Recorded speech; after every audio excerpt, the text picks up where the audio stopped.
নমস্কার শ্রোতা বন্ধুরা, আপনারা শুনছেন ফিকশন হান্ট। আমাদের চ্যানেলের সমস্ত গল্প শুনতে এক্ষুনি সাবস্ক্রাইব করুন আমাদের ইউটিউব চ্যানেলে। বেল আইকনে ক্লিক করতে ভুলবেন না সমস্ত গল্পের আপডেট এবং নোটিফিকেশনস সবার আগে পাওয়ার জন্য। আজ ফিকশন হান্টে আপনারা শুনবেন সৌরভ দাসের কলম থেকে একটি তারানাথ তান্ত্রিক ফ্যান ফিকশন গল্প অগ্নি দেবতা। আজকের গল্প পাঠে রয়েছে আর্য, গল্পের সূত্রধার আমি সায়ন্তন। শুনতে থাকুন আজকের ফিকশন হান্টের বিশেষ নিবেদন সৌরভ দাসের কলম থেকে তারানাথ তান্ত্রিকের ফ্যান ফিকশন গল্প অগ্নি দেবতা।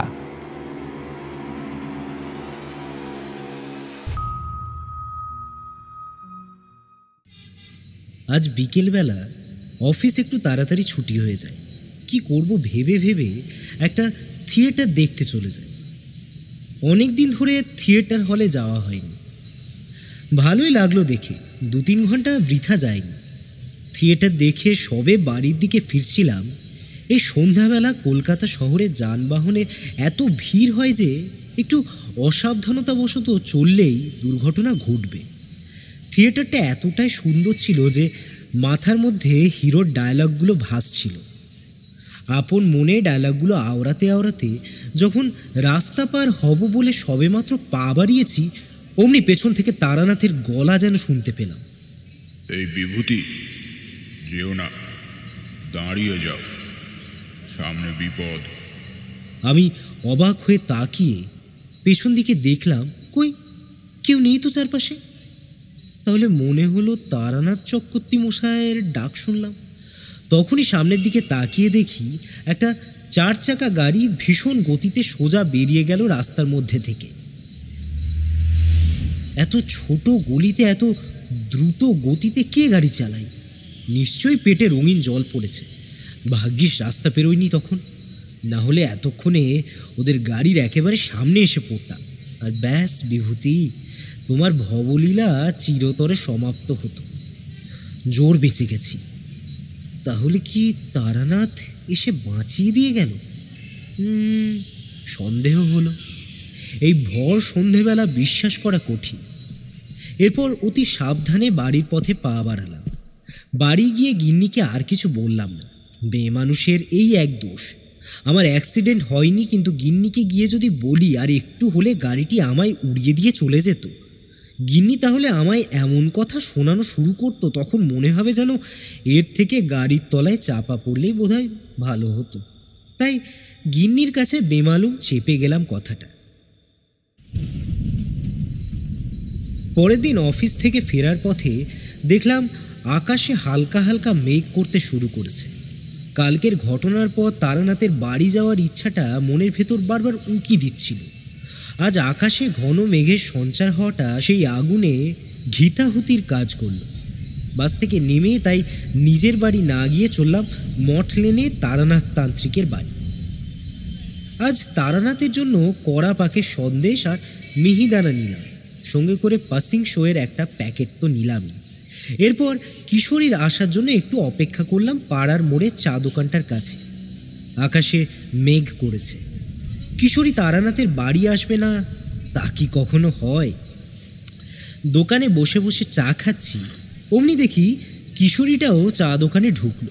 আমাকে দেখতে পেয়ে মুচকি হেসে বলল, কি একা একা চা খাওয়া হচ্ছে বুঝি? হ্যাঁ, তোমার জন্যই তো অপেক্ষা করছিলাম। কালিদা, আরেক কাপ চা। এই আর একটা চা নাও, চাটা তাড়াতাড়ি খাও, বৃষ্টি এলো বলে। আরে বাস, এ তো একেবারে গরম গরম বেগুনি ভাজা। এই কালিদা, শোনো না, বলছি 1 ঠোঙা বেগুনি তুলে রাখবে, বুঝলে? এরপর আমাদের দুজনের চা খাওয়া হলে নিজেদের জন্য কিছু খুচরো সিগারেট কিনে নিয়ে আমরা চললাম তারানাথের বাড়ির উদ্দেশ্যে। আমাকে কিশোরী বলল, এই বলছি, পুরোটার জন্য পাসিং শোটা নিয়েছো তো? বাবুর তো আবার সিগারেট না খেলে গল্প মাথা থেকে বেরোয় না। আরে হ্যাঁ বাবা, নিয়েছি। এখন চলো, তাড়াতাড়ি পা চালাও। আমরা খুব জোরে পা চালিয়ে হাঁটতে হাঁটতে অবশেষে তারানাথ তান্ত্রিকের বাড়ি পৌঁছালাম। কিশোরী দরজায় দুবার ধাক্কা দিল। অমনি দেখি কিছু সময় পর তারানাথের মেয়ে চারি এসে দরজাটা খুলে দিল। হারে, কিশোরী কাকা আর বিভূতি কাকা যে কতদিন পর এলেন।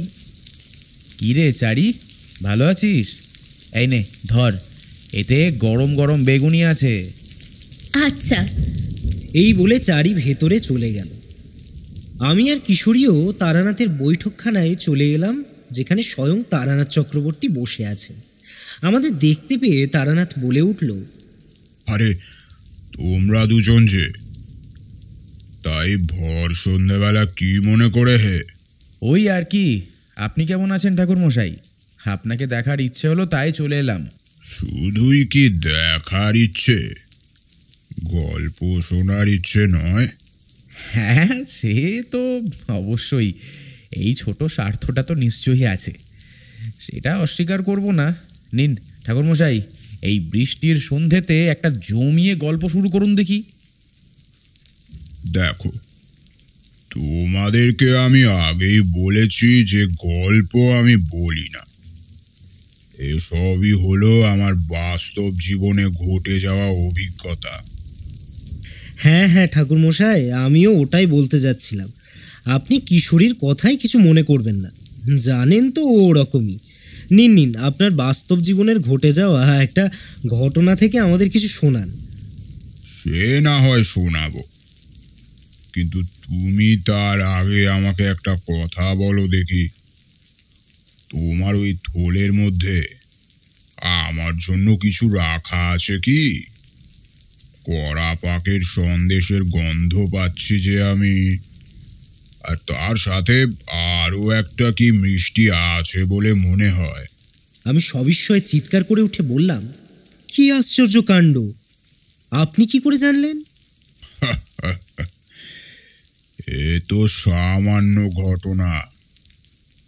তার আগে আমাকে বলো, তোমার প্রাণ বাঁচানোর মূল্য কি শুধুই এই 20 আনা দিয়ে কেনা সন্দেশ আর 10 আনা দিয়ে কেনা মিহিদানা? হ্যাঁ,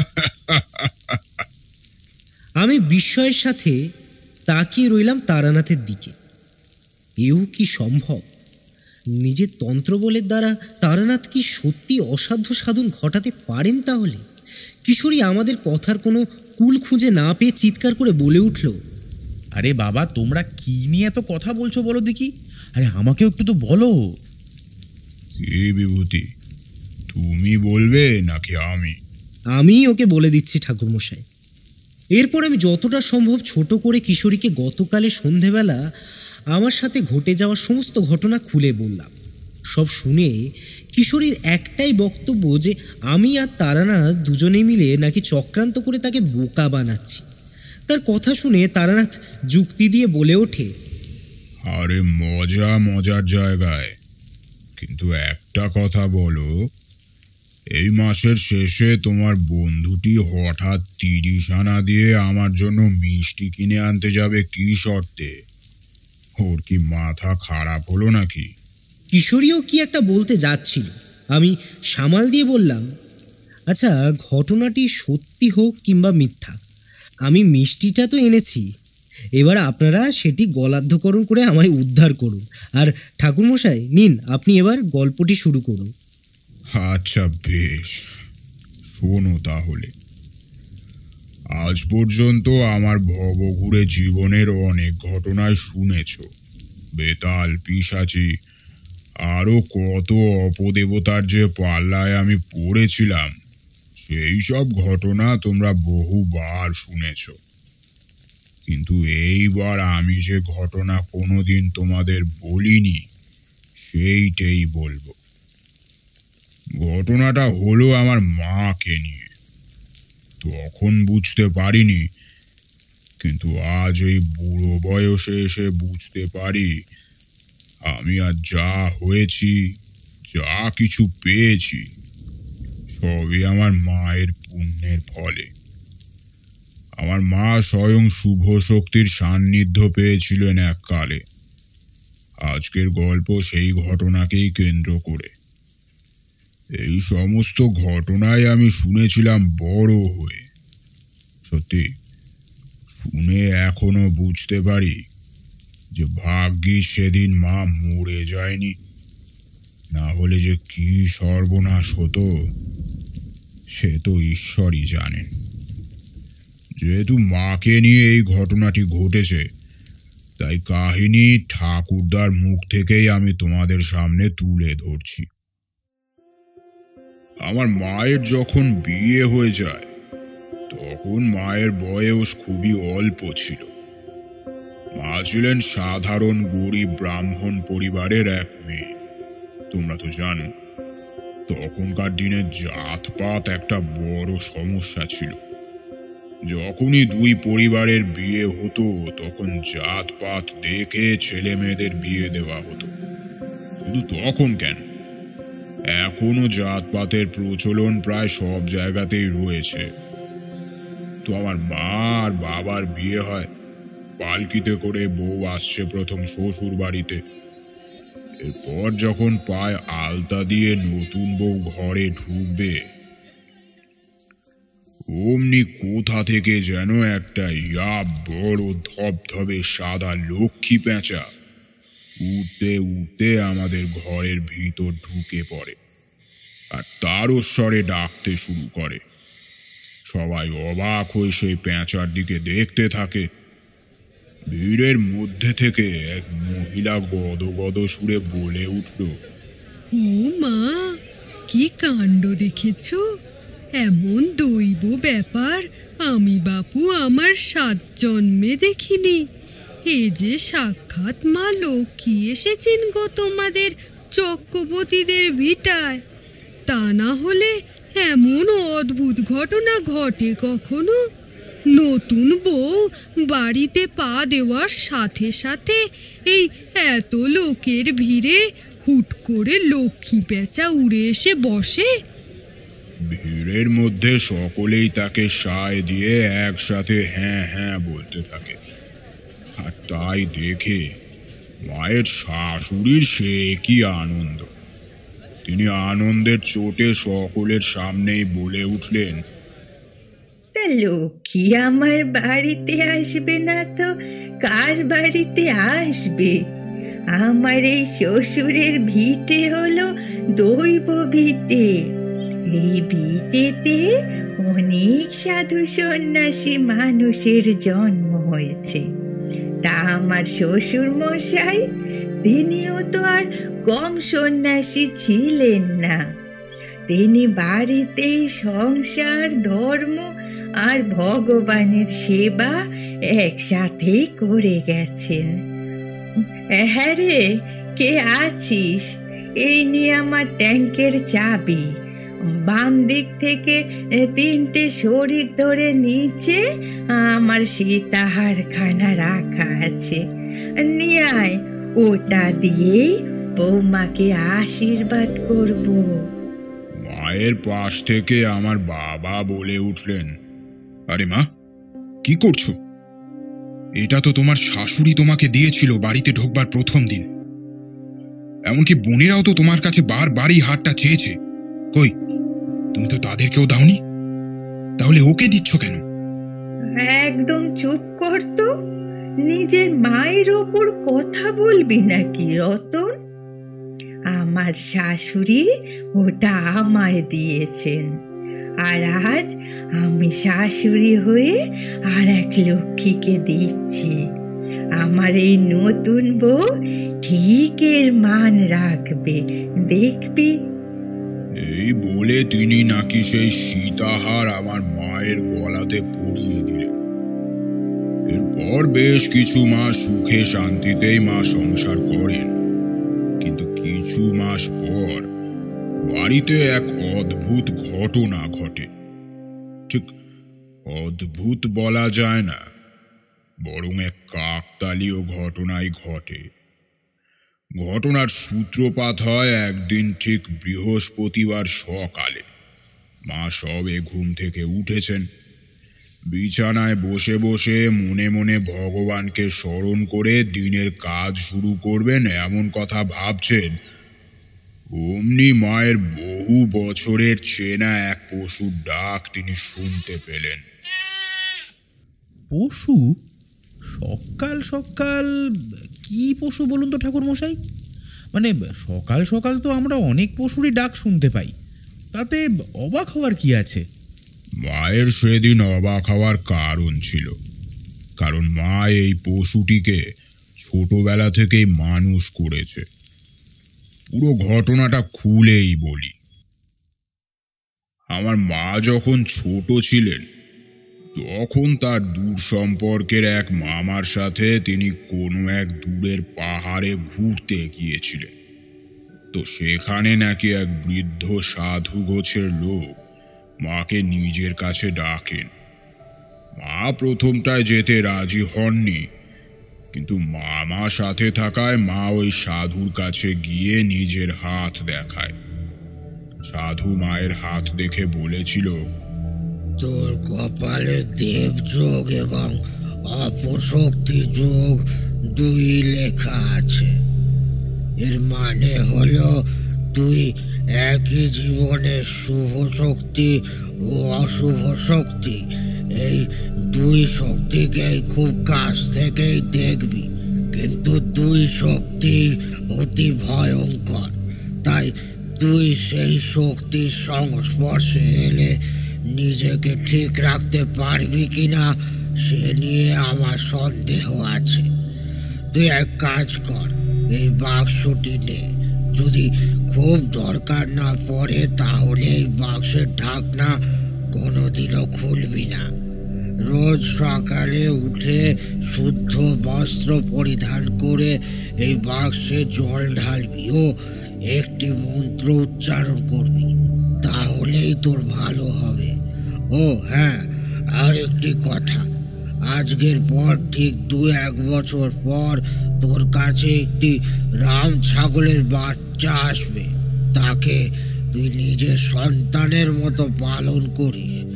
এই বাক্স আর ওই রাম ছাগল যতদিন তোর কাছে থাকবে, জানবি পৃথিবীর কোনো অশুভ কিছু তোকে স্পর্শ করতে পারবে না।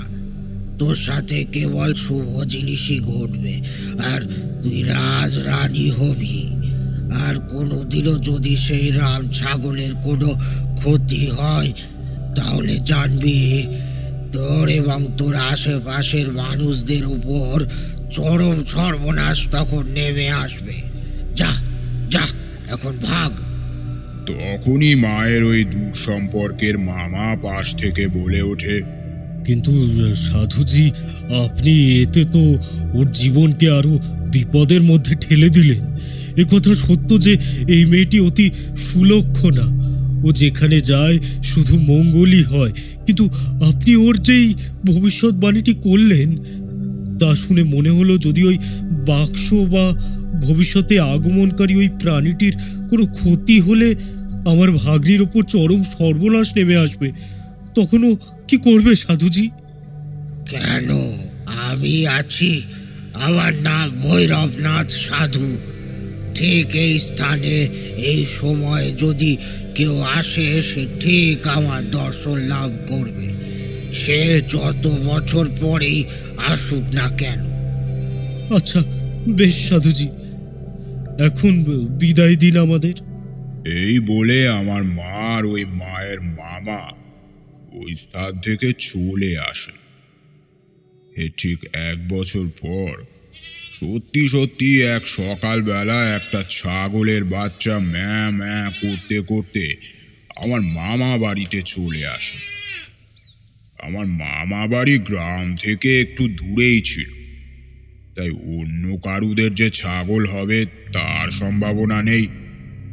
সবাই কম বেশি 1 বছর আগে সেই সাধুর কথা জানতো, তাই তারা যখন দিন হিসেব করে দেখলো যে ঠিক 1 বছর পরেই সাধুর ভবিষ্যৎবাণী ঠিক হয়ে গেল, সবাই সত্যিই খুব অবাক হয়ে গেল।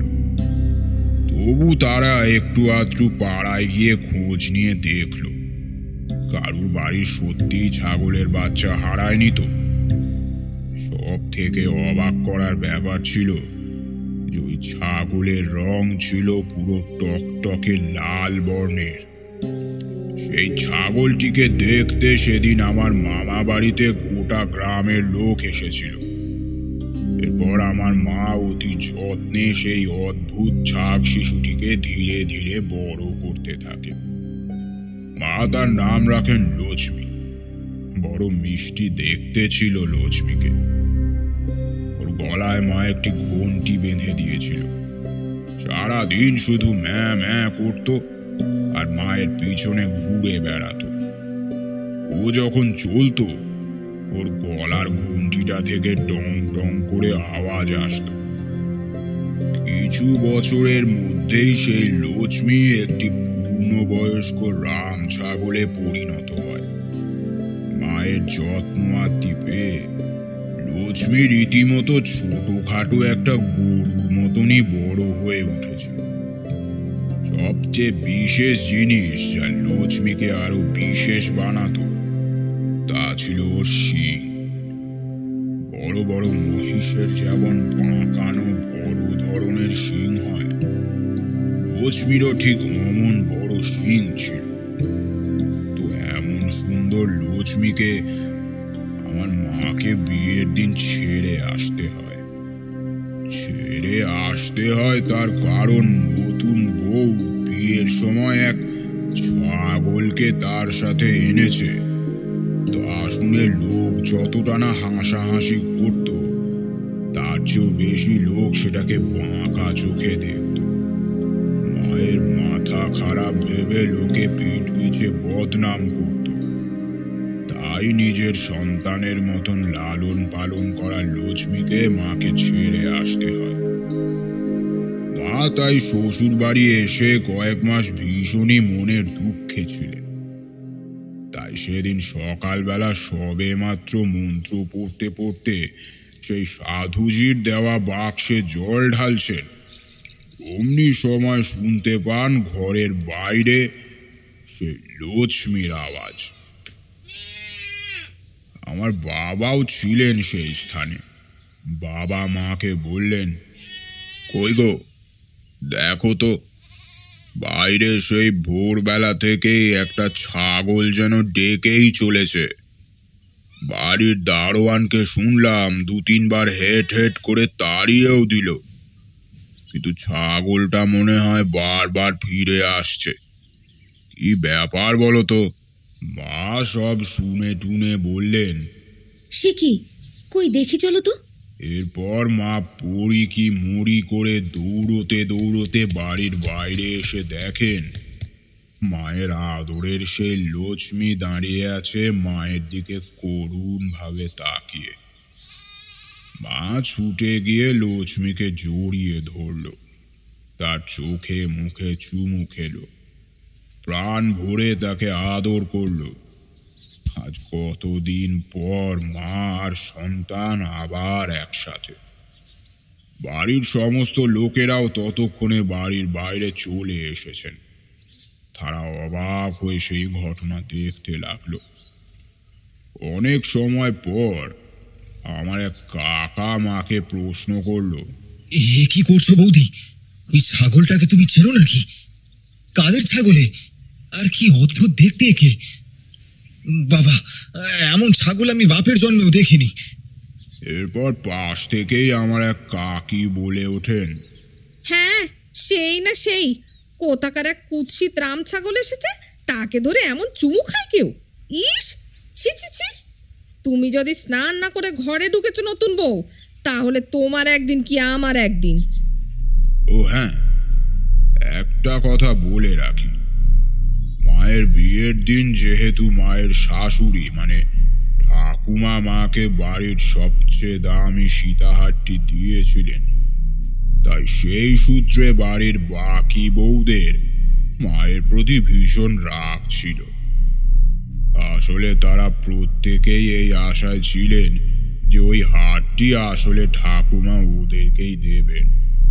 তাই তো এত বছর ধরে তারা আপ্রাণ চেষ্টা করেছে ঠাকুমাকে খুশি রাখা। কিন্তু যখন মা প্রথম দিনেই বাড়িতে পা রাখার সাথে সাথেই ঠাকুমা সেই সীতাহার মায়ের হাতে তুলে দিয়েছেন, তখন তাদের তীব্র ঘৃণা মায়ের ওপর এসে পড়েছিল। তাই সংসারে উঠতে বসতে তারা নতুন বউ অর্থাৎ আমার মায়ের সমালোচনা করে বেড়াত।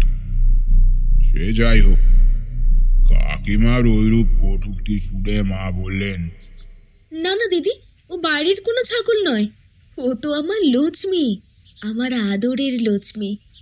আমি ওকে ছোট থেকে বড় করেছি। ও খুব ভালো দিদি, তুমি ওর সাথে মিশে দেখবে, ও কারোর কোনো ক্ষতি করবে না। ইস, আমার বই গেছে অমন ধামরা একটা ছাগলের সাথে মিশতে।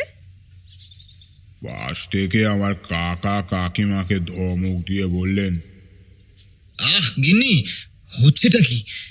আগে এই ছাগল এখানে এলো কি করে সেটা ভাবা দরকার। তা বৌদি বলুন তো, এই ছাগলকে আপনি জানলেন কি করে? ওকে তো আমি ছোট থেকেই বড় করেছি, ও তো আমার বাড়ির পোষা ছাগল। সেই ছোটবেলায় ওকে পেয়েছিলাম, সেই থেকে ও আমার কাছেই ছিল। কিন্তু আপনাদের বাড়িতে বউ হয়ে আসবো বলে আমি আর ওকে এখানে নিয়ে আসিনি। কিন্তু আমি নিজেও জানি না ও কি করে এতটা পথ আমার পেছন পেছন চলে এসেছে। কিন্তু মায়ের কথা কেউ যেন বিশ্বাসই করল না। সবাই কেমন যেন একটা সন্দেহের চোখে মায়ের দিকে তাকিয়েছিল। মা সবাইকে অনেক অনুনয় বিনয় করতে লাগলো লক্ষ্মীকে বাড়িতে রাখবার জন্য, কিন্তু কিছুতেই কেউ ঘাড় পাতল না। আমার বাবাও একটু আমতা আমতা করেছিল বটে, কিন্তু আমার ঠাকুমাও দেখি এতে নারাজ ছিলেন। আসলে আমার ঠাকুমা ভীষণই শুচিবাই মানুষ ছিলেন। ঘরের উঠোনে তিনি কুকুর বিড়ালকে পর্যন্ত উঠতে দিতেন না। আর সেই ঘরেই নাকি নতুন বউ একটা এত বড় ছাগল পুষবে, তা তিনি কোনোদিনই বরদাস্ত করবেন না। তাই ঠাকুমাও মায়ের বিপক্ষে ছিলেন। এমন সময় বাড়িতে একটা তুমুল অশান্তি চলছে। মা বাচ্চা মেয়ের মতন কেঁদে যাচ্ছেন। বাড়িতে আগমন হলো আমার ঠাকুরদার। ঠাকুরদা সকালে হাঁটতে বেরিয়েছিলেন, এইমাত্রই ফিরলেন। তার বাড়িতে সকাল সকাল ঝগড়ার আওয়াজ আসছে শুনে তিনি ব্যস্ত হয়ে বাড়ির ভিতর প্রবেশ করেন। ঠাকুরদাকে ঘরের দাওয়ায় প্রবেশ করতে দেখে বাড়ির সমস্ত মেয়ে মানুষরা মাথায় ঘুমটা দিলেন। বাড়ির বাকি বউয়েরা অন্দরমহলে চলে গেলেন, কিন্তু একা আমার মাই লক্ষ্মীকে নিয়ে বাড়ির উঠোনে বসে রইলেন। এরপর ঠাকুরদা একে একে সবার মুখ থেকে তাদের বক্তব্য শুনে বললেন, আমি সবার কথাই শুনলাম এবং সবটা শুনে আমার মনে হলো ওই ছাগলকে আমাদের বাড়িতে স্থান দিলে আমাদের এমন কিছু অন্নহানি হবে না। আর এমনি তো নতুন বউ যেহেতু ছোট থেকেই সন্তান স্নেহে লালন পালন করেছে, তাই এই রাম ছাগল তার অত্যন্ত প্রিয়। তাই সেখানে আমরা যদি রাম ছাগলকে আবার পুরোনায় তার বাপের বাড়ি পাঠিয়ে দিই, তাহলে বৌমা মনে কষ্ট পাবেন। তাই আমি সিদ্ধান্ত নিলাম যে এই ছাগল আমাদের বাড়িতেই থাকবে। তা নতুন বউ, তোমার পোষা ওই ছাগলটির নাম কি? আমার মা চোখের জল মুছতে মুছতে বলল, বাবা বাবা ওর নাম লক্ষ্মী। বাহ বাহ বাহ বাহ বাহ, খুব সুন্দর নাম তো। তুমি চিন্তা করো না, আমি থাকতে এই লক্ষ্মীর গায়ে কেউ হাত দিতে পারবে না। না না, এবার উঠোন থেকে উঠে বসো দেখি। তুমি হলে আমার বাড়ির লক্ষ্মী। বাড়ির লক্ষ্মী ওরম ভাবে উঠোনে বসে বসে কাঁদলে গৃহদেবতা অসন্তুষ্ট হন। তুমি ভিতরে যাও, দেখি আমি আজকের মধ্যে লোক দেখে তোমার ছাগলটির জন্য একটা ছোট ঘর বানানোর ব্যবস্থা করছি। দাঁড়াও। আচ্ছা বাবা। এরপর মা ভেতরে চলে গেলেন। ঠাকুরদাও গ্রামে চলে গেলেন এক কাঠের মিস্ত্রিকে খবর দিতে। তারপর সারা দুপুর ধরে ঠুকঠাক করে কাজ চলবার পর অবশেষে লক্ষ্মীর জন্য একটা ঘর বানানো হলো। আর আমার মা তখন তাকে সেই ঘরের ভেতর ঢুকিয়ে দিল। সেও মনের আনন্দে সেখানে গিয়ে বসে পড়ল। এইভাবে এক দুদিন যেতে লাগলো, কিন্তু গোল বাঁধালো বাড়ির অন্য বউরা। ওরা আসলে এতদিন এই সুযোগেরই অপেক্ষায় ছিল। মাকে যাতে এক ঘরে করা যেতে পারে ওরা তারই ব্যবস্থা করতে লাগলো। উঠতে বসতে এরপর ঠাকুমার কাছে ওরা আমার মায়ের নামে নিন্দা করা শুরু করলো। ফলস্বরূপ ঠাকুমার মনও মায়ের প্রতি দিন দিন বিষাক্ত হয়ে উঠছিল। এরপর আমাদের বাড়িতে কিছুদিন পর মায়ের ভাই অর্থাৎ আমার এক মামা এলেন। এতদিন পর মামাকে দেখে মা তো ভীষণ খুশি। তা এতদিন পর বুঝি বোনের কথা মনে পড়লো দাদা? এতদিন আসুনি কেন? আরে আমি তো ছিলামই না এতদিন বাড়িতে। তাছাড়া তুই তো জানিসই নায়েব মশাইয়ের খাস লোক হওয়া যেমন সুবিধার তেমন তার পিছনে অসুবিধাও আছে। হুটহাট করে নানান কাজে বাইরে যেতে হয়। এই তো বেশ কিছুদিন আগে হুট করে নায়েব ডেকে বললেন যে আমাকে নাকি ভিন গায়ে যেতে হবে। সেখানে নাকি এক উন্নত মানের ভেটকি মাছের চারা পাওয়া যায়। সেই চারার নমুনা আমাকে সংগ্রহ করে আনতে হবে। তা আমিও গেলাম, কিন্তু গোল বাঁধালো। ওরা জানালো যে আমি ভিন গায়ের লোক, ওরা কিছুতেই আমাকে ওদের মাছের চারা আমাদের গায়ে নিয়ে আসতে দেবে না। তারপর ওখানে কিছুদিন থেকে ওদের সাথে ভাব জমিয়ে অনেক কষ্টে সেই চারার নমুনা সংগ্রহ করে আনতে আনতে এই এতটা দিন কেটে গেল। কিন্তু এখানে যে জন্য আসা বোন, জানি না তুই কথাটা কিভাবে নিবি। আসলে আসলে তোকে যে কি করে বলি লক্ষ্মী বোনটি, আমি কিছুতেই ভেবে উঠতে পারছি না কি করে বলবো। আচ্ছা, আর বলতে হবে না। লক্ষ্মীকে পাওয়া যাচ্ছে না, তাই তো? হ্যাঁ, কিন্তু তুই কি করে জানলি? মায়ের মুখে লক্ষ্মীর কথা শুনে মামা অবাক হয়ে গেল। মা বলল, দেখো তো দাদা, ওই যে দূরের ছোট কাঠের ঘরটা দেখতে পাচ্ছ, ওখানে গিয়ে দরজা দিয়ে উঁকি মেরে দেখো তো কি দেখতে পাও। মামা উঠে গিয়ে লক্ষ্মীর ঘরের দরজার সামনে দাঁড়িয়ে উঁকি মেরে ভেতরে দেখবার চেষ্টা করে। তখন মামা চিৎকার করে বলে ওঠে, আরে এই যে লক্ষ্মী! আরে ভগবান, আমরা তো কোনোদিন ভেবেছিলাম একে দেখতেই পাবো না, কিন্তু এই যে তোর কাছে আছে, এখানে এলো কিভাবে? জানি না গো দাদা। একদিন সকালবেলা ঘুম থেকে উঠে দেখি লক্ষ্মী এখানে এসে উপস্থিত। এতটা পথ পেরিয়ে যে ও এখানে এলো কিভাবে তা আমি জানি না গো দাদা। আচ্ছা, তুমি ওসব বাদ দাও, এবার বলো তো মা বাবা এরা সবাই কেমন আছে? আর বলিস কেন, ভালো নেই রে। যবে থেকে লক্ষ্মী বাড়ি ছেড়েছিল তবে থেকে বাবা মার শুধু ওকে নিয়েই দুশ্চিন্তা। আচ্ছা, সেই সাধুর ভবিষ্যৎবাণীর কথা মনে আছে তো? আর সেই বাক্স আর লক্ষ্মীর কিছু হলে তোর আর তোর আশেপাশের মানুষের উপর কিন্তু চরম সর্বনাশ নেমে আসবে। তা ওই বাক্সটা সাবধানে রেখেছিস তো? দুবেলা জল দিস তো ওতে? হ্যাঁ গো দাদা, তুমি ও নিয়ে চিন্তা করো না, বাক্সটা আমার কাছেই আছে। আর রইল লক্ষ্মীর কথা, বাড়ির সমস্ত লোক আমার বিপক্ষে থাকলেও আমার শ্বশুর একমাত্র আমার পক্ষে অনুমতি দিয়েছেন দাদা। তিনি লোক ডেকে লক্ষ্মীর জন্য একটা ছোট্ট ঘর বানিয়ে দিল। যাক, শুনেও শান্তি। আচ্ছা, আমি চলি রে বোন, বুঝলি? সে কি দাদা, এই তো এলে, এখনই চলে যাবে? না রে বোন, পরে আবার হবে ক্ষণ। বাবা মা চিন্তায় চিন্তায় শুকিয়ে যাচ্ছেন, ওদেরকে গিয়ে সুখবরটা দিয়ে আসি যে লক্ষ্মী তোর কাছেই আছে। আচ্ছা দাদা, আবার আসবে কিন্তু। দে চারি, মুড়িগুলো ওখানে নামিয়ে রেখে দে। আর এই নে, এতে তোর ভাগের মিষ্টি রাখা আছে। তোর বিভূতি কাকা সবার জন্য এনেছিল। আর শোন মা, একটু পরে চা পাঠাস, কেমন? আচ্ছা বাবা।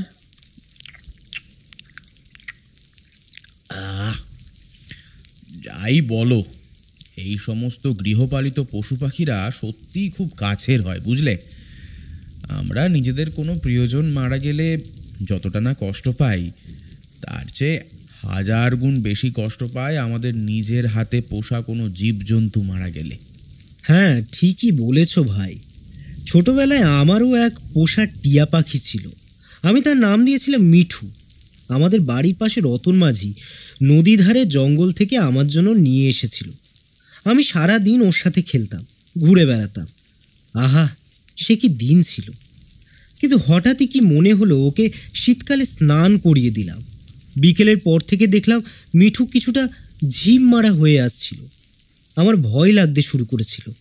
আমি এরপর ওকে উনুনে সেক দিই, কাঁথা কম্বল মুড়ি দিয়ে রাখি, সারা রাত জেগে ওকে বুকের মধ্যে আগলে রাখি, কিন্তু শেষ পর্যন্ত কিছুতেই ওকে বাঁচাতে পারলাম না। ভোর রাতের দিকে মিঠু আমারই কোলের ওপর শুয়ে মারা গেল। বাড়ির পাশেই মাটি খুঁড়ে ওকে কবর দিয়ে দিই। তারপরেও রতন মাঝি আরও একটা পাখি এনে দেবে বলেছিল। আমি আর আমার বাড়ির লোক রাজি হইনি। কি দরকার মায়া বাড়িয়ে। হ্যাঁ, সে যা বলেছ, এসবই হলো আসলে মায়া। তা তোমরা বসো, আমি চাটা নিয়ে আসি। এই বলে তারানাথ বেরিয়ে গেল। আমি আর কিশোরীও দুটো খুচরো সিগারেট ধরিয়ে টানতে লাগলাম জানলার কাছে গিয়ে। এরপর আমাদের সিগারেট খাওয়া হলে তারানাথ চা নিয়ে আসেন। সে এক কাপ চায়ে চুমুক দিয়ে পুনরায় গল্প শুরু করে। এবার তোমাদের আসল ঘটনা বলবার সময় এসেছে। তোমাদেরকে আগেই বলেছি যে লক্ষ্মী যে ওই বাড়িতে থাকুক তা কেউই চাইতো না। তাই মা কিংবা লক্ষ্মী যেই কোনো দোষ করুক না কেন, দুজনকেই তার ফল ভোগ করতে হতো।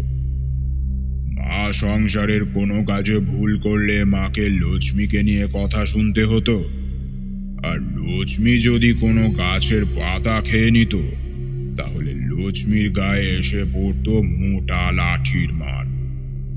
ছাগলটাও কষ্টে চিৎকার করে উঠতো তখন, আর সেই শুনে আমার মা দৌড়ে আসতো। ব্যাস, তারপর থেকে মাকে কথা শোনানো শুরু। তো একদিন শীতকালে একটা খুব বাজে ঘটনা ঘটলো লক্ষ্মীকে নিয়ে।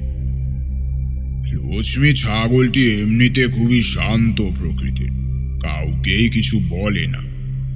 মার খেলেও শুধুই চিৎকার করে, কোনোদিনও কাউকে গুঁতোয় না বা অন্য কিছুও করে না। তো আমার সেই কাকার এক ছেলে ছিল, নাম শ্যামচরণ, কিন্তু সবাই তাকে শামু বলে ডাকত। ছেলেটি ছিল বড্ড বেয়াদব। অবলা জীবজন্তুদেরকে কষ্ট দিয়ে সে যেন এক পৈশাচিক আনন্দ পেত, যদিও তার ফলও সে হাতে নাতে পেয়েছিল। এরপর সে আর বেশি দিন বাঁচেনি। ঘটনাটা খুলে বলি। কিছুদিন আগে এক বিকেল বেলায় শামু একটা পাখির বাসা ভেঙে পাখির ডিমগুলো নিয়ে খেলতে খেলতে বাড়ি ফিরছিল। তো হঠাৎই তার নজর পড়ে দড়ি বাঁধা অবস্থায় ঘাস খাওয়া লক্ষ্মীর ওপর। সে লক্ষ্মীর কাছে গিয়ে বলে, কিরে গাধা, ঘাস খাওয়া হচ্ছে বুঝি? ও না, গাধা নয়, তুই তো গাধার থেকেও বজ্জাত, তুই তো ছাগল। এই দেখ, এই ডিমগুলো দেখতে পাচ্ছিস? এই হলো টুনটুনি পাখির ডিম। এই মাত্র বাসাটা ভেঙে পাখি দুটো ডিম নিয়ে এলাম। একটা বাচ্চাও ছিল বাসায়, তাকে পাশের নালাতে ফেলে এসেছি। মরার আগে বাচ্চাটা কি জোরে জোরে কিচমিচ করছিল।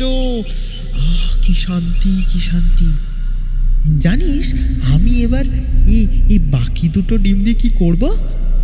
মা যখন উনুন জ্বালাবে আমি তখন টুপ করে এই দুটো ডিম উনুনের মধ্যে পুড়ে দেবো।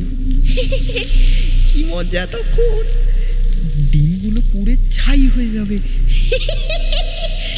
কিরে, তুই হাসছিস না কেন? হাস হাস, আমার সাথে হাস। হাসবি না, হাসবি না? দাঁড়া দাঁড়া, তবে এলে। বলেই সে পাশ থেকে একটা ভারী লাঠি তুলে নিয়ে দড়ি বাঁধা ছাগলটাকে জোরে জোরে পেটাতে লাগলো। আর অমনিও লক্ষ্মীও জোরে জোরে চিৎকার করতে থাকে। তার চিৎকার শুনে আমার মাও ভেতর থেকে দৌড়ে আসে। এরপর এমন আশ্চর্য কাণ্ড দেখে মা খানিকক্ষণ অবাক হয়ে দাঁড়িয়ে রইলেন। তারপর শামুর হাত থেকে লাঠিটা কাড়িয়ে নিয়ে তার গালে সজোরে এক থাপ্পড় মারলেন। শামু দৌড়ে ঘরের উদ্দেশ্যে চলে গেল। মা করুণ সুরে লক্ষ্মীর ব্যথা হওয়া শরীরে হাত বোলাতে বোলাতে বলল, তোর বড্ড লেগেছে না রে লক্ষ্মী? ও অমন ভাবে তোকে মারলো বলে এবারে সবাই তোকে দেখলে তারাই মারে, তোর খুব কষ্ট হয় না রে? তাহলে যাস না কেন বাবা আমায় ছেড়ে? মানুষেরা এইরকমই হয় রে লক্ষ্মী, এইরকমই হয়। চিন্তা করিস নে বাপ আমার, আমি সন্ধেবেলা ঘি এনে তোর ব্যথা জায়গাগুলোই লাগিয়ে দেব আর প্রদীপের শেক দিয়ে দেব। দেখবি দেখবি তুই সেরে উঠবি, তুই সেরে উঠবি। মাও কাঁদে আর লক্ষ্মীও কাঁদে। সন্ধ্যাবেলা মা ঘি এনে লক্ষ্মীর ক্ষতস্থানগুলোতে লাগিয়ে দেয়, প্রদীপের শেক দেয়। ওই রাত্রে ওখানেই ঘুমিয়ে পড়ে। এসব দুঃখের ঘটনা আমরা বড় হওয়ার পর মা আমাদের বলেছিলেন। সত্যি মা সারা জীবন শুধু কষ্টই পেয়ে গেছেন। মায়েরা বুঝি কষ্ট পেতে পৃথিবীতে আসে। তো সেই শামু কিন্তু এখানে দমে যাওয়ার পাত্র ছিল না। মায়ের হাতে থাপ্পড় খেয়ে তার মাথা বিগড়ে যায়। সে এখন বাইরের অবলা জন্তুদের আঘাত করা বন্ধ করে দিয়েছে। আগে যেই সমস্ত কুকুর বেড়ালরা শামুকে 10 হাত দূর থেকে এড়িয়ে চলত, আজ তারা শামুর পাশ থেকে চললেও শামু কিন্তু তাদের দিকে ঘুরেও তাকায় না। সে সারাদিন শুধু তীক্ষ্ণ নজরে তাকিয়ে থাকতো লক্ষ্মীর দিকে, যেন এই গোটা পৃথিবীতে শামুর সবচেয়ে বড় শত্রু হলো লক্ষ্মী। শামুর লক্ষ্মীর প্রতি এমন নজর দেখে ভয়ে আমার মায়ের গা শিউরে উঠত। আমাদের বংশে যেখানে আমার ঠাকুরদার মতন মহান পণ্ডিত, অমর জীবনের মতন দেবদূতের জন্ম হয়েছিল, সেখানে এই ছেলেটির মতন এমন অসুরের জন্ম হওয়াতে আমার মাও মনে মনে বেশ অবাক হয়েছিলেন। সমুর ভয়ে মাও লক্ষ্মীকে খুব নজরে নজরে রাখা শুরু করেন। কিন্তু একদিন মাকে কি এক জরুরি কাজে গ্রামের মোড়লদের বাড়ি যেতে হয়। আসলে বাড়িতে সেই দিন সবাই এক নিমন্ত্রণ বাড়ি খেতে গিয়েছিল, একা মা বোধহয় যায়নি। ঠাকুরদার নামে তখন একটি চিঠি আসে মোড়ল মশাইয়ের কাছে। তখন মোড়ল মশাইয়ের লোক বাড়িতে এসে খবর দেয় যে চিঠিটি অত্যন্ত জরুরি, তাই যত তাড়াতাড়ি সম্ভব কেউ যেন চিঠিটি নিয়ে আসে। বাড়িতে কেউ না থাকায় মা দরজায় চাবি লাগিয়ে চলে যায় মোড়লের বাড়ির চিঠি আনতে। লক্ষ্মী দড়ি দিয়েই বাঁধা ছিল। মা তারপর মোড়লের বাড়ি চলে যান। সেখানে কিছু সময় কাটানোর পর তিনি আবার ফিরে আসেন। মায়ের ফিরতে ফিরতে সন্ধে হয়ে যায়। এসে দেখেন বাড়িটা জুড়ে বহু মানুষের ভিড় জমায়েত হয়েছে। তখন সেই ভিড় ঠেলে মা যখন বাড়ির ভেতর প্রবেশ করলেন, তখন আবার সেই কাকিমা প্রচণ্ড আক্রোশে এসে আমার মায়ের গালে সজোরে এক চড় কষিয়ে দিলেন। এরপর তিনি ঝাঁঝালো সুরে বললেন, এই যে এত বেলা, মহারানীর আসার সময় হয়েছে, তা কোথায় যাওয়া হয়েছিল শুনি? ফিরতে ফিরতে যে সন্ধে হয়ে গেছে। বিয়ে হয়ে 1 বছর হয়েছে কি অমনি ডানা গজিয়েছে মেয়ের। আমার বাপু আজ 8-9 বছর বিয়ে হয়েছে। ওই আমি তো পাড়ায় ড্যাং ড্যাং করে ঘুরে বেড়াই না। সবই ওই জাতের খেলা। বা বামুন হলে কি হবে? নিশ্চয় মায়ের জাত খারাপ ছিল, তাই মেয়ে অমন হয়েছে।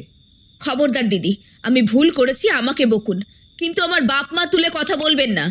যত বড় মুখ নয় তত বড় কথা। নিজের থেকে 10 বছরের বড় দিদির সাথে এমনভাবে কথা কইতে হয় বুঝি? তা তুই যে এমন ফড়ফড় করে কথা কইছিস, জানিস তোর এই গুণধর ছাগল কি করেছে?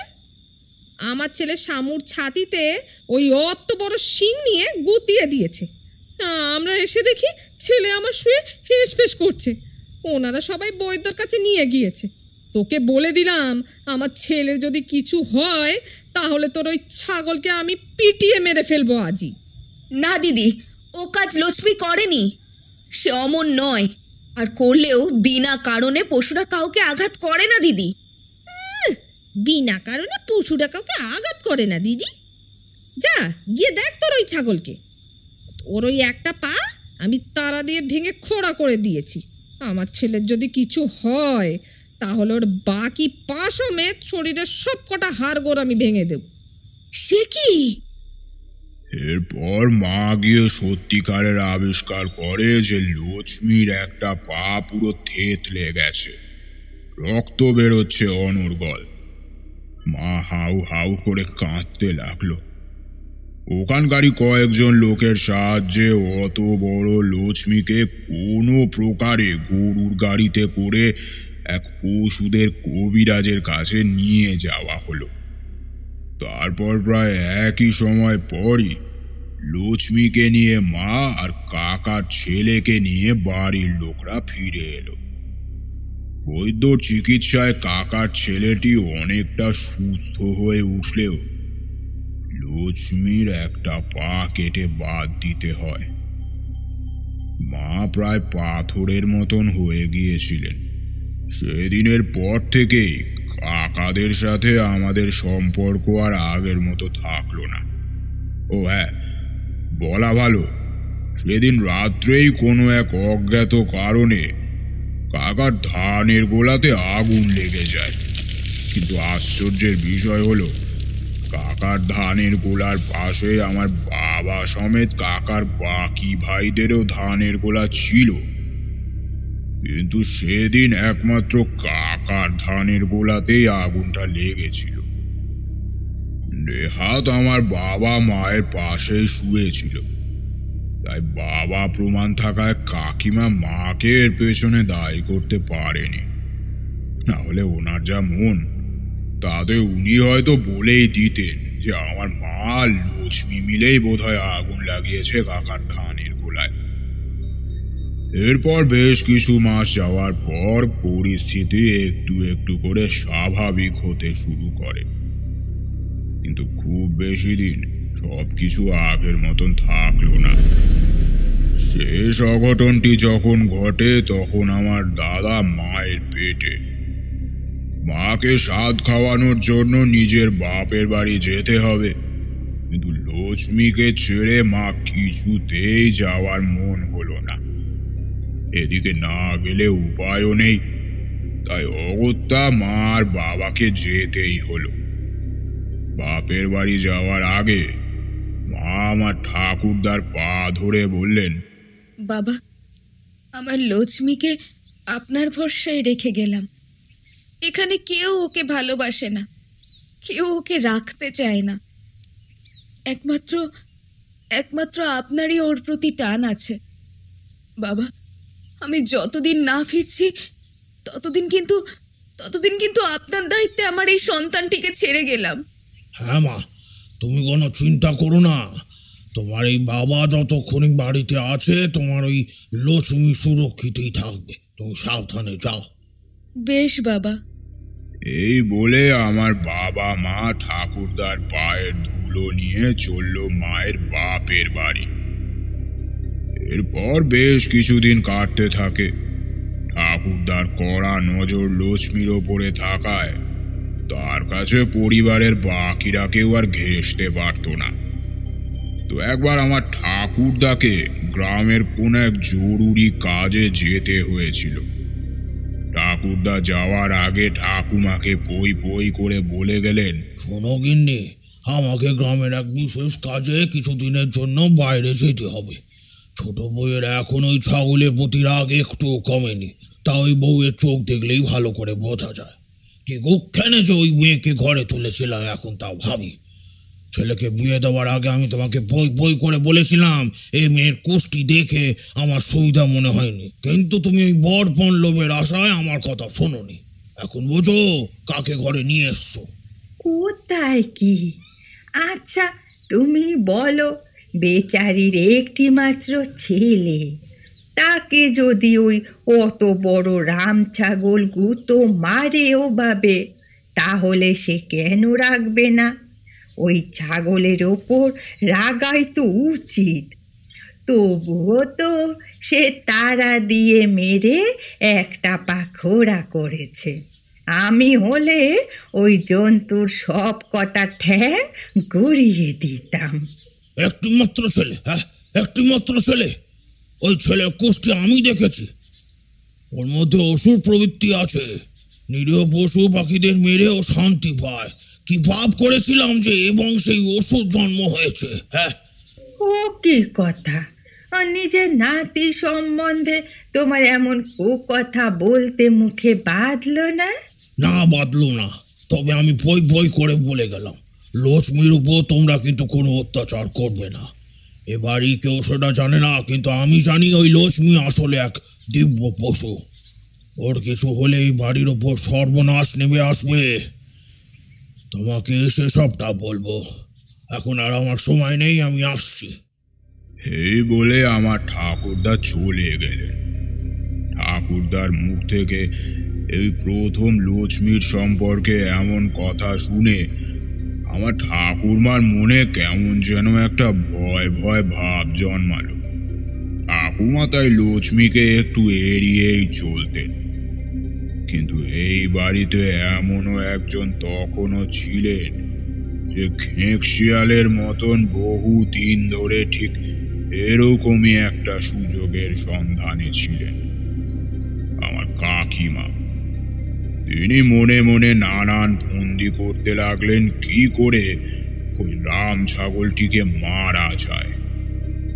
আজ যেই পশু একবার তার ছেলেকে আক্রমণ করেছে, কাল যে সে আবার আক্রমণ করবে না তার কি মানে?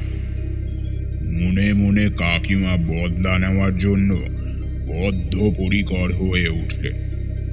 তিনি শুধু একটি মাত্র সুযোগ খুঁজছেন, আর অমনি সুযোগ তার সামনে নিজেই এসে গেল।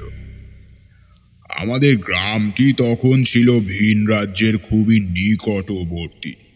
বাইরে থেকে নানান ধরনের মানুষ মাঝে মাঝেই গ্রামের ভেতর ব্যবসা করতে আসতো। তোমাদের আগেও বলেছি, আমাদের গ্রামটি ছিল চারিদিকে শস্য খেতে ভরা সবুজ শ্যামল গ্রাম। তাই বহু বাইরের ভাষার লোক আসতো এক পাল ভেড়া, মোষ এইসব চড়াতে। তো সেই রকমই একদল যাযাবর গোছের লোক তাদের পালিত মেষ, ভেড়া এইসব নিয়ে আমাদের গ্রামে এসে উঠেছিল। এগুলোর সাথে ওরা উলের বানানো জামা, টুপি এইসবও নিয়ে আসতো। একদিন সকালে ওই যাযাবরগুলোর মধ্যে একটি লোক হাঁকাতে হাঁকাতে আমাদের বাড়ির সামনে এসে হাজির হয়। টুপি নেবে নাকি? উলের বানানো টুপি। এই যে এতগুলো আছে, জামাও আছে, নিবে নাকি গো? আয় আয়, এদিকে আসো তো। আয় এদিকে এসো। তা কত করে এই টুপিগুলো? আগে আগে 1 আনা। ইস, কি বলো, 1 আনা? আমি বাজার থেকে তো 1 আনা দিয়ে 10টা টুপি কিনে আনতে পারবো, একটু কম হবে না গো? না গো, কম তো হবে না। নিতে হয় লও, নইলে চলে যাচ্ছি। দরকার নেই, যাও যাও। আরে দিদি শুনুন শুনুন। আরে টুপি নেবো না তো বললাম, যাও। না না, টুপির জন্য না। এই এত বড় ছাগল এই কাদের? এই মরা ছাগল, ও তো আমাদেরই। বলি ও ছাগল বেচবে মোকে? আমি তোমাকে 5 টাকা দেব, বেচবে? আমার কাকিমার তো চোখ ভিড়মি খাওয়ার অবস্থা। বলে কি, ওই 1 পা ভাঙা ছাগলটার দাম নাকি 5 টাকা? কাকিমা আকাশ থেকে পড়লেন। আসলে তখনকার দিনে 5 টাকা মানে বিশাল টাকা। কাকিমা স্বর্গের চাঁদ হাতে পেলেন। যাযাবরটি আবার বলল, এত ভাবছো কি দিদি? আরো 2 টাকা বেশি দেব, 7 টাকা দেব, দিবে মোকে? কি 7 টাকা? এই 1 পা ভাঙা ছাগলের জন্য 7 টাকা? হ্যাঁ, এক্ষুনি টাকা দাও আর নিয়ে যাও। এর যদি সব কটা পা ঠিক থাকতো, তাহলে যদি তুমি আমাকে 10 টাকাও চাইতে আমি তোমাকে তাই দিতাম। এর একটা পা নেই, তাই এ আমাদের অন্য কোনো কাজে লাগবে না।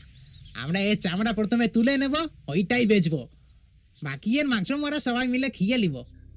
যাযাবরের কথা শুনে এবার ছোট বউয়ের মনেও একটু হলেও করুণার সঞ্চয় বোধহয় সেদিন হয়েছিল। করুণা ঠিক বলা চলে না, হয়তো ভয়ই পেয়েছিল সেদিন। ছাগল বেচে দিলে মেজ বউ ফিরে আসলে তাকে কি কৈফিয়ত দেবে, কিন্তু অতগুলো টাকার লোভও সেদিন ছোট বউ সংবরণ করতে পারেনি, তাই ছাগলটা বেচেই দিল। কিন্তু লক্ষ্মীর এক পা না থাকলে কি হবে, তার শরীরে যা বল ছিল তাতে ওই একা যাযাবরের পক্ষে ওই ছাগলকে নিয়ে যাওয়া সম্ভব হয়নি। তাই আরো 4-5 জন যাযাবর এসে লক্ষ্মীকে তুলে নিয়ে গেল। ছোট বউয়ের শাশুড়ি একটু আধটু বাধা দিলেও তাকেও টাকা দিয়ে ছোট বউ তার মুখ বন্ধ করে দেয়। কিন্তু গোল বাঁধল আমার মায়ের এসে পড়ায়। মা এসেই লক্ষ্মীর ঘরের দিকে যেতে লাগলো। সেখানে লক্ষ্মীকে না দেখতে পাওয়ায় মায়ের মনটা বারবার কু ডাকতে লাগলো। মা কাকিমা এবং তার শাশুড়ির উদ্দেশ্যে বারবার বলতে লাগলো, ও দিদি, দিদি বলো না আমার লক্ষ্মী কোথায় আছে, মা বলুন না। মলজা, তা আমরা কি করে জানবো শুনি? কাল রাতে ওর ঘরের দরজাটা লাগাতে আমরা ভুলে গিয়েছিলাম, আজ সকালে আমরা উঠে দেখি যে ও নেই। তোমাকে দেখতে না পেয়ে হয়তো অন্য কোথাও পালিয়ে গেছে, না হলে শেয়াল কুকুরে হয়তো টেনে নিয়ে গিয়ে খেয়ে ফেলেছে। না না, আমি বিশ্বাস করি না। এত বড় প্রাণীটাকে কি কেউ টেনে নিয়ে যেতে পারে? মা বলুন না, মা বলুন না, বলুন না আপনারা, আমার লক্ষ্মী কোথায় গেল? আমার মনটা এই কারণে কাল থেকে কু ডাকছিল। আমি বুঝে গেছিলাম নিশ্চয় লক্ষ্মীটার কোনো বিপদ হয়েছে। আপনারা বলুন না ওকে কোথায় লুকিয়ে রেখেছেন, আপনারা বলুন না। আমার ঠাকুমা যতই লক্ষ্মীর প্রতি বিরূপ হন না কেন, আমার মায়ের গর্ভে থাকা আমার দাদার প্রতি তিনি বিরূপ ছিলেন না। তিনি বললেন, শান্ত হও বৌমা, এই অবস্থায় তোমার এমন উত্তেজিত হওয়া উচিত না। তুমি ভুলে যেও না যে তুমি অন্তঃসত্ত্বা। আমি বলছি তোমায় লক্ষ্মী কোথায় আছে। গ্রামের শেষ প্রান্তে কিছুদিন হলো এক যাযাবরের দল এসেছে। কাল সকালে এক যাযাবর এসেছিল। তার কাছে ছোট বৌমা লক্ষ্মীকে বাড়ি টাকার বিনিময়ে বিক্রি করে দেয়। আমায় তুমি ক্ষমা করো মা, আমি মুখ বুঝে ছোট বউয়ের সেই অন্যায় সায় দিয়েছি। আর ছোট বউ, এই নাও ধরো, আমার তোমার ওই টাকার দরকার নেই। তুমিও আমাকে পাপের ভাগী করালে। এরপর আমার মা সেই কথা শোনা মাত্র পড়ি কি মুড়ি করে সেই অবস্থাতে ছুটতে থাকলো সেই যাযাবরদের ডেরার উদ্দেশ্যে। পেছন থেকে সবাই ধর ধর বলে চিৎকার করতে লাগলো, কিন্তু ততক্ষণে মা অনেকটা এগিয়ে গিয়েছে। কিন্তু সবাই যখন সেই যাযাবরদের ডেরার কাছে পৌঁছয় তখন সব শেষ। অনেক আগেই ধারালো কিছু দিয়ে লক্ষ্মীর গায়ের লোম খুলে ফেলা হয়েছে। ওরা যখন সেই স্থানে পৌঁছায় ততক্ষণে যাযাবরদের একজন ছুরি দিয়ে লক্ষ্মীর মাংসগুলো কাটছে। সেই দৃশ্য দেখে মা ওই স্থানে বমি করা শুরু করে দেয়, অজ্ঞান হয়ে মাটিতে পড়ে যায়। কিছুদিন পর বৈদ্যর কাছ থেকে যখন মাকে আনা হয় তখন আমার মা বোবা হয়ে গিয়েছিলেন। আমার যেই দাদার কথাটি বলছি এতক্ষণ ধরে, আসলে সে মায়ের পেটে থাকাকালীন ওই দিনই মারা গিয়েছিল। বাবা দাদার মৃতদেহটা কবর দিয়ে এসেছিল এরপর। এই বলে তারানাথ থামল। এরপর সে আমাদেরকে উদ্দেশ্য করে বলে উঠল, কি কেমন লাগলো আজকের গল্প? এখানে তথাকথিত এখনো পর্যন্ত কোনো ভূত প্রেত বা পিশাচিনীর উল্লেখ তোমরা পাওনি। পেয়েছ এক মায়ের সন্তান হারানোর কষ্ট। আসলে সত্যিকারের ঘটনাগুলো এমন সাধারণই হয়। অসাধারণ তো শুধু গল্পই হয়। তবুও তোমাদের নিরাশ করব না। এত কষ্ট করে গল্প শুনতে এসেছো যখন, পুরো ঘটনাটাই তোমাদের বলে ফেলি।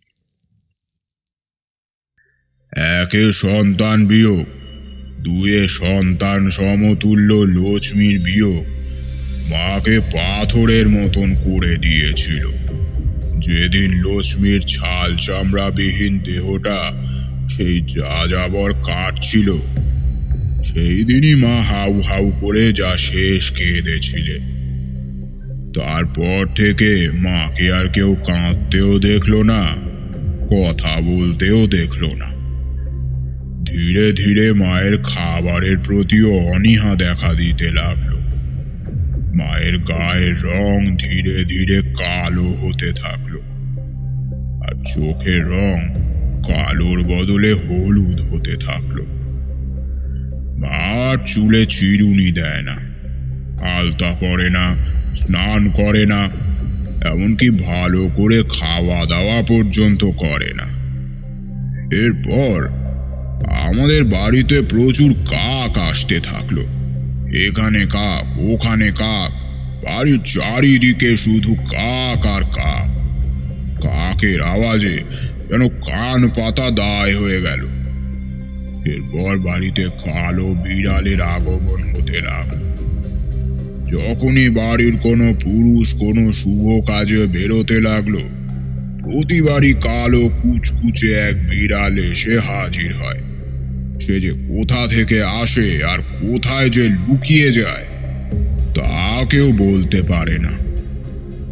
এরপর থেকে আমাদের পরিবারে যেন এক ঝড় এসে হাজির হয়। একে একে সব ব্যবসা ডুবতে শুরু করে। আমার কাকা বাবা থেকে শুরু করে সবার ব্যবসাতেই চরম অবনতি দেখা দেয়। একা ঠাকুরদাই ছিলেন যিনি নিজেকে ঠিক রাখতে পেরেছিলেন। আসলে তোমাদেরকে তো বলেইছি, আমার ঠাকুরদা ছিলেন এক মস্ত বড় সাধক মানুষ। তিনি তার জীবনে বহু কিছু করেছিলেন যা সাধারণ মানুষ পারতেন না। তাই ঠাকুরদাই প্রথম ব্যক্তি ছিলেন যিনি বুঝেছিলেন যা কিছু হচ্ছে সবই লক্ষ্মীর মারা যাওয়ার পর থেকে। ঠাকুরদার মনটা কু ডাকতে শুরু করলো। তিনি সবাইকে ডেকে বললেন, তোমাদেরকে এই কথাটা অনেক আগে বললেই ভালো হতো। আসলে তোমাদের এই মেজ বৌমা হলো দিব্য এক নারী। এক বিশেষ লগ্নে জন্ম হয়েছে, তা আমি ওর কপাল দেখেই বুঝেছিলাম। এর প্রথম সন্তানটি মারা গেলেও এর গর্ভে আগত আগামী সন্তানদের মধ্যে একজন অতি উচ্চ মানের তন্ত্র সাধক হবে। হ্যাঁ, আমার মন বলছে ওই লক্ষ্মী ছাগলটির সাথে মেজ বৌমার কোনো যোগসূত্র ছিল। তাই ছাগলটি মারা যাওয়ার সঙ্গে সঙ্গে মেজ বৌমার এমন অশরীরী হয়ে যাচ্ছে ধীরে ধীরে। মেজ বৌমার শরীরে আমি যেই লক্ষণগুলো দেখতে পাচ্ছি এখন কিন্তু মোটেই সেটা সুবিধের নয়। মেজ বৌমা এখন কথা বলার অবস্থায় নেই, তাই আমি ওর ভাইকে ডেকে পাঠিয়েছি। নিশ্চয়ই কোনো লুকোনো ইতিহাস আছে যা আমাদের কাছে অজানা। বলছি আসতে পারি? ও হ্যাঁ গজপতি, এসো এসো, একদম ঠিক সময় এসছো। তোমাকে কিছু কথা বলার আছে তোমার বোনের ব্যাপারে। আমার বোনের ব্যাপারে? ও ঠিক আছে তো নাকি? এরপর ঠাকুরদা যতটা সংক্ষেপে হোক আমার মামাকে পূর্বে ঘটে যাওয়া ঘটনাগুলি বললেন। সব শুনে আমার মামা বললেন, মাফ করবেন, কিন্তু আমি বলতে বাধ্য হচ্ছি, আপনাদের বাড়ির এই ছোট বউটি এই সর্বনাশ করে ফেলেছেন। এরপর আমার মামা মায়ের ছোটবেলাকার সেই সাধুজির করা ভবিষ্যৎবাণীটির কথা সবাইকে বললেন। সব শুনে ঠাকুরদা বললেন, আচ্ছা, ওই বাক্সটি কোথায়? হ্যাঁ বাবা, ওটা আমাদের ঘরেই আছে। লক্ষ্মী মারা যাওয়ার পর থেকে আমার স্ত্রী আর ওই বাক্সে জল ঢালে না। সে কি? সেই সাধুজি বারবার বলে দিয়েছিলেন ওই বাক্সে যদি একদিনও জল না ঢালা হয় তাহলে ঘোর সর্বনাশ হবে। সর্বনাশ অনেকদিন আগে থেকেই তো শুরু হয়ে গেছে গজপতি। সবার আগে ওই বাক্সের ভেতরে কি আছে সেটা জানা দরকার। এরপর বাবা সেই বাক্সটি ঠাকুরদার হাতে তুলে দিতে ঠাকুরদা বাক্সটি খুলতেই বাক্সের ভিতর থেকে বেরিয়ে আসে একটা মূর্তি। মূর্তিটির 3টে মাথা, 4টে হাত, ধোয়াটে ধূসর গায়ের রং, যিনি একটি দাড়িওয়ালা লাল ছাগলের ওপর বসে আছেন। মূর্তিটি ভালো করে দেখলে বোঝা যায় যে এক শক্তিশালী চেহারার মানুষের গালে এক বিশাল বড় দাড়ি এবং সাথে একটি বিশাল বড় ভুঁড়ি আছে। তার চুল, চোখ, গোঁফগুলি আগুনের মতন সোনালি রঙের। এমন অদ্ভুত মূর্তি বাকিরা সমেত আমার ঠাকুরদাও কোনোদিন দেখেননি। আমার মামা আশ্চর্য হয়ে বলে ওঠেন, এ কি আশ্চর্য মূর্তি, তো ভয়ঙ্কর! এ কোন দেবতার মূর্তি মশাই? আমার মন বলছে আমি ওই দেবতাকে চিনতে পেরেছি। আমাকে একটু পড়তে হবে তাহলে। আজ 3টা সময় দাও আমায়, আমি দেখে বলছি এটি কার মূর্তি। এরপর ঠাকুরদা ডুব দিলেন গভীর পড়াশুনোর মধ্যে। তিনি বিভিন্ন বেদ থেকে শুরু করে বিভিন্ন মঙ্গল কাব্য অধ্যয়ন করে অবশেষে যখন নিজের পড়ার কক্ষ থেকে বেরিয়ে এলেন তখন তার মুখে এক গভীর হতাশার ছাপ। সবাই ব্যাকুল হয়ে তার কাছে ছুটে গেল। আমার ঠাকুমা বলে উঠলেন, ওগো, তোমাকে এমন চিন্তাগ্রস্ত দেখাচ্ছে কেন গো? কি হয়েছে তোমার? অমন মুখ শুকিয়ে গেছে কেন? সর্বনাশ হয়ে গেছে গো গিন্নি, সর্বনাশ হয়ে গেছে। ও মূর্তি যে দেবতা তিনি হলেন অগ্নি দেবতা। তোমার এই ছোট বৌমা যার পা খোড়া করে দিয়েছিল, যাকে ওই যাযাবারদের কাছে বিক্রি করে দিয়ে মেরে ফেলেছিল, সে ছিল রাম, অর্থাৎ অগ্নি দেবতার বাহন। এবার অগ্নি ক্রোধে সব ধ্বংস হয়ে যাবে গিন্নি, সব ধ্বংস হয়ে যাবে। হ্যাঁ, আমার হাতে আর কিছু নেই। আমরা অগ্নি দেবতার বাহনকে মেরে ফেলেছি। এই গোটা বাড়ি আর সাথে আমরা সবাই জ্বলে পুড়ে ছারখার হয়ে যাব গিন্নি। কেউ কেউ বাঁচাতে পারবে না আমাদের, কেউ না। আমার মামা এতক্ষণ মন দিয়ে ঠাকুরদার কথা শুনছিলেন। তিনি এরপর ঠাকুরদাকে থামিয়ে দিয়ে বললেন, বুঝলেন চক্রবর্তী মশাই, এখনো কিন্তু সব শেষ হয়ে যায়নি। কিছুটা হলেও বাঁচার আশা আছে। আমি তখন তাড়াহুড়োতে আপনাদের একটা কথা বলতে ভুলে গেছি। ওই পাহাড়ের সাধুজি বলেছিলেন যে যদি কোনো কারণে ওই ছাগলটির কোনো ক্ষতি হয় কিংবা আমার বোন ওই দেবমূর্তির মাথায় জল ঢালা বন্ধ করে দেয়, তাহলে যেন ঠিক ওই স্থানে গিয়ে ওই সাধুজির নাম ধরে ডাকি, তাহলেই উনি প্রকট হবেন। কিন্তু তাও কি সম্ভব? হ্যাঁ, এরপর কত বছর কেটে গেছে, ওই সাধু কি আদৌ বেঁচে আছেন? হ্যাঁ, কিন্তু আমাদের কাছে যে আর কোনো উপায় নেই চক্রবর্তী মশাই। চলুন না, গিয়ে দেখাই যাক কি হয়। আচ্ছা বেশ, তাহলে চলো। কতদিন সময় লাগবে ওই স্থানে গিয়ে আবার ফিরে আসতে? যতটা সম্ভব জানি 2 সপ্তাহ লেগে যাবে। সমস্যা নেই, নিজের বাড়ির ভুক্তভোগী জীবন বাঁচাতে যা করতে হবে আমি করব। আমরা কালই রওনা হব। এরপর দিন আমার ঠাকুরদা আর মামা মিলে বের হলেন ওই পাহাড়ের উদ্দেশ্যে। নদী, নালা, খাল, বিল পেরিয়ে দুজনে অবশেষে সেই পাহাড়ে পৌঁছলেন। কিন্তু মায়ের সেই মামা আজ আর বেঁচে নেই। আর মাও কথা বলার শক্তি হারিয়েছিলেন। তাই যে স্থানে মায়ের ছোটবেলার ওই সাধুর কথা হয়েছিল তার জানা সম্ভব হয়নি। পাহাড়ে চড়ে মামা ঠাকুরদা মিলে ভৈরবনাথ সাধুজি বলে চিৎকার করতে লাগলেন, কিন্তু কোনো উত্তর এলো না।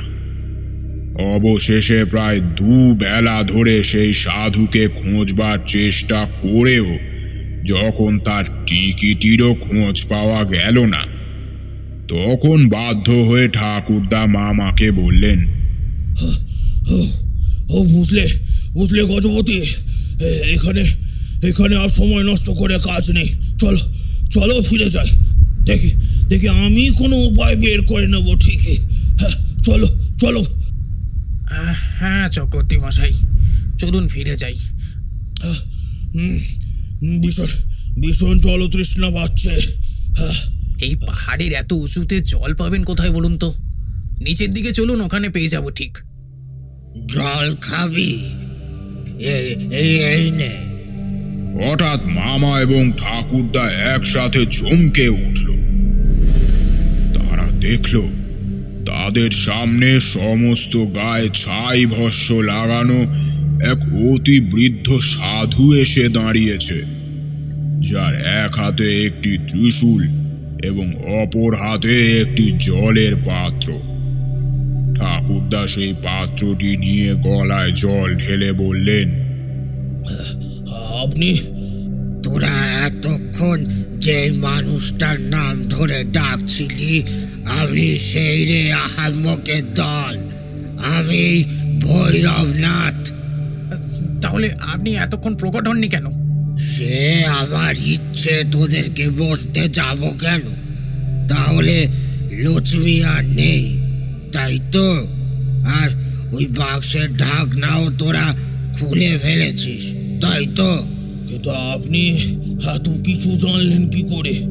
সে আমি জানতে পারি। এবার তুই আমায় বলতো, ওটি কোন দেবতার মূর্তি তা জানতে পারলি? হ্যাঁ সাধুজি, ওটা অগ্নি দেবতারই মূর্তি। একদম সঠিক। বেশ, আমি তোদের সাথে যাব, কিন্তু আর একটি পরীক্ষা আছে তোদের। আমি একটি প্রশ্ন করব, যার উত্তরের উপর নির্ভর করবে আমার যাওয়া না যাওয়ার ব্যাপারটা। কি প্রশ্ন? তোর এই মেজ বৌমা যদি বেঁচে যায়, তাহলে ওরা আগামী দিনের সন্তানদের মধ্যে একজন হবে ভবিষ্যতে এক ভীষণ বড় তন্ত্র সাধক, কিন্তু খুব ছোটবেলাতেই এক মহা অসুখে তার প্রাণ সংশয়ের সম্ভাবনা হবে। তখন তোকে নিজের প্রাণ দিয়ে নিজের ওই নাতির প্রাণ বাঁচাতে হবে। তুই পারবি তো সেদিন তার প্রাণ বাঁচাতে? হ্যাঁ পারবো। বেশ, তবে আমায় কথা দে যে এই কথাটি তোরা দুজন মৃত্যুর আগের দিন পর্যন্ত গোপন রাখবি। বেশ কথা দিলাম। হ্যাঁ, আমিও কথা দিলাম। এরপর ওই সাধুজি ঠাকুরদার মামার সাথে আমাদের বাড়িতে এলেন। ততদিনে মায়ের অবস্থা আরো শোচনীয় হয়ে পড়েছে। মা এতটাই কালো হয়ে গিয়েছিলেন যে দেখে মনে হতো তিনি বুঝি আগুনে জ্বলছে। তার গা থেকেও অনর্গল চিমটে পোড়ার মতন গন্ধ বেরোতো। মানুষ পুড়লে যেমনটা গন্ধ বেরোয় ঠিক তেমন। খাটের ওপর মরার মতন শুয়ে থাকতেন তিনি। নড়তেনও না, কারুর সাথে কথাও বলতেন না।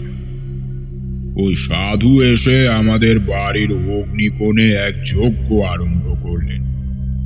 তার আগের দিন তিনি আদেশ করেছিলেন যে বাড়ির সমস্ত মূল্যবান জিনিস যেন বাড়ি থেকে বের করে নেওয়া হয়, কারণ এই বাড়ি জ্বলে পুড়ে ছাই হলে তবেই অগ্নিদেব শান্ত হবেন। তিনি যখন যজ্ঞটি শুরু করেছিলেন তখন মা কিন্তু ঘরের ভেতরই ছিলেন। সাধুজি বলেছিলেন যেহেতু মায়ের মধ্যে স্বয়ং অগ্নিদেব বাস করছেন, আগুনে পুড়লেও মায়ের কিছু হবে না। ঠাকুরদাও যেহেতু সাধক মানুষ ছিলেন, তাই তিনিও এই দিব্য শক্তি সম্পর্কে ওয়াকিবহাল ছিলেন। তাই তিনি সাধুকে কোনো বাধা দেননি। তিনি যজ্ঞ শুরু করবার পর বাড়ির বাকিদেরকে একটি গণ্ডি টেনে দিয়ে তার ভিতর থাকতে বলেছিলেন, তাহলেই তারা সুরক্ষিত থাকবে। এরপর যজ্ঞর মাঝপথে হঠাৎ বাড়ির ভেতর থেকে একটি কালো বিড়াল বের হয়ে ডাকতে শুরু করে। সেই শুনে আমার ছোট কাকিমার ছেলেটি একটি ঠ্যাং তুলে নিয়ে বিড়ালটার দিকে দৌড়ে গেল।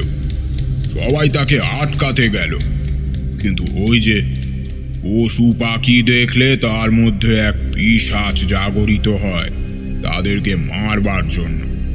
সেও সেই বাড়িটির ভিতর প্রবেশ করলো। সাধুজি বলে উঠলেন, খবরদার, কেউ এই গণ্ডির বাইরে একটা পাও বের করবে না। ততক্ষণে আমার মায়ের সেই কালো পুড়ে যাওয়া শরীরটা বাড়ির দরজার বাইরে এসে ছোট কাকিমার ছেলেকে জড়িয়ে ধরে ধীর পায়ে বাড়ির ভেতর নিয়ে যেতে লাগলো। এরপর গোটা বাড়িতে ধীরে ধীরে আগুন লাগতে শুরু করলো। কিছু সময়ের মধ্যেই দাউ দাউ করে বাড়িটি জ্বলতে শুরু করলো। ছোট কাকিমা হাউ হাউ করে কাঁদতে লাগলো।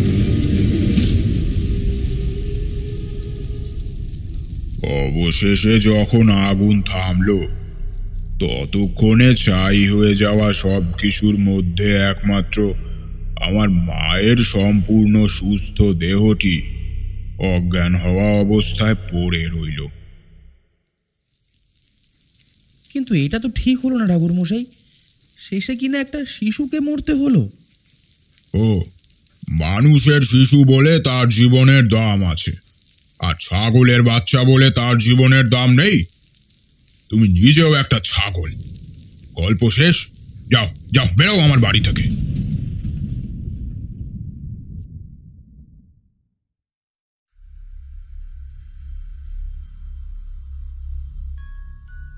এতক্ষণ আপনারা শুনছিলেন অগ্নিদেবতা, রচনা সৌরভ দাস। আজকের গল্প পাঠে ছিল আর্য। তারানাথ তান্ত্রিকের ভূমিকায় ছিল প্রীতম, কিশোরীর ভূমিকায় ছিল শঙ্খ, তারানাথের ভূমিকায় ছিল সৌমদীপ। অন্যান্য চরিত্রে আমার সাথে ছিল ঋদ্ধি, তৃষা, পূজা, সঞ্চিতা, সৌভিক, রুবিনা, নীল এবং অগ্নি। এই গল্পের নাট্যরূপ নির্মাণে ছিল দিশানি, আবহ সঙ্গীত ও স্পেশাল এফেক্টসে ছিল ঋদ্ধিমান। এই গল্পের প্রচ্ছদ নির্মাণ করেছে পিক্সেলেট থেকে আকাশ। কেমন লাগলো আজকের গল্পটা?